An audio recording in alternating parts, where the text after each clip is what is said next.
एक बार पुनः आप सभी का हमारे YouTube चैनल इतिहास मंच में स्वागत है।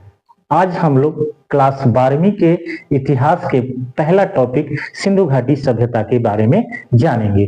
तो आइए बगैर देर करते हुए आज के क्लास को शुरू करते हैं। सिंधु घाटी सभ्यता विश्व के प्राचीन सभ्यताओं में से एक थी, जिसका विकास 2600 ईसा पूर्व से लेकर 1900 ईसा पूर्व के बीच में हुआ था। इस सभ्यता को हड़प्पा सभ्यता के नाम से भी जाना जाता है, क्योंकि इस सभ्यता में सबसे पहले हड़प्पा नामक स्थल की खुदाई किया गया था, जिस कारण से इसी स्थल के नाम से इस सभ्यता का नाम हड़प्पा सभ्यता रख दिया गया था।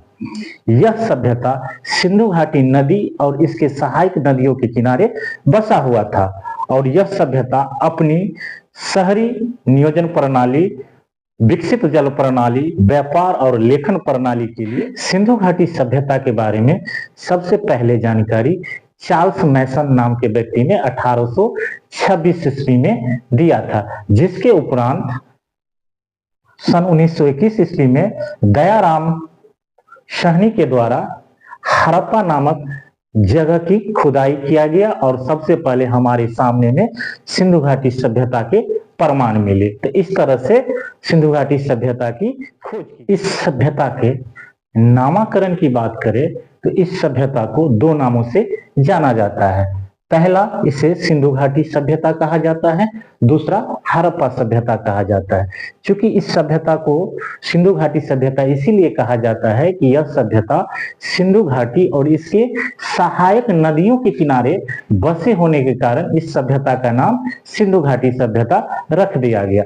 दूसरा, इसे हड़प्पा सभ्यता कहा जाता है, क्योंकि सिंधु घाटी सभ्यता में सबसे पहले जिस स्थल की खुदाई की गई थी उस स्थल का नाम था हड़प्पा, इसीलिए इस सभ्यता का नाम उस स्थल के नाम से यानी हड़प्पा के नाम से इसका नाम हड़प्पा सभ्यता। सिंधु घाटी सभ्यता के कालखंड के बारे में अलग अलग इतिहासकारों के द्वारा अलग अलग कालखंड का निर्धारण किया गया है।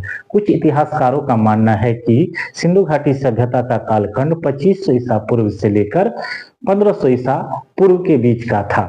तो कुछ इतिहासकारों का मानना है, खासकर कार्बन 14 पद्धति के द्वारा सिंधु घाटी सभ्यता का कालखंड का निर्धारण 2300 ईसा पूर्व से लेकर 1750 ईसा पूर्व किया गया है, जो कि सभी इतिहासकारों का मानना है कि यह काल सर्वमान्य। सिंधु घाटी सभ्यता की अगर विस्तार की बात करें तो यह 12,99,600 वर्ग किलो में फैला हुआ सभ्यता है। इसका आकार त्रिभुजाकार है और यह भारत के उत्तर पूर्वी भाग में अवस्थित है, जिस कारण से इसे भारत का सबसे विशालतम प्राचीन सभ्यताओं में से एक जाना जाता है। तो आज के क्लास में हम लोग मुख्यतः इन सारी चीजों के बारे में जाने। अब हम लोग दूसरे क्लास में जानेंगे कि हड़प्पा सभ्यता का क्या विशेषता है, इसके प्रमुख स्थल और इसके पतन के बारे में हम लोग विस्तार से जानेंगे। तो आप लोग दूसरा वीडियो देखना ना भूलें। अगर मेरा यह वीडियो आपको अच्छा लगा है तो कृपया मेरे चैनल इतिहास मंच को लाइक करें, सब्सक्राइब करें और अपने दोस्तों के बीच शेयर करना ना भूलें। तो धन्यवाद।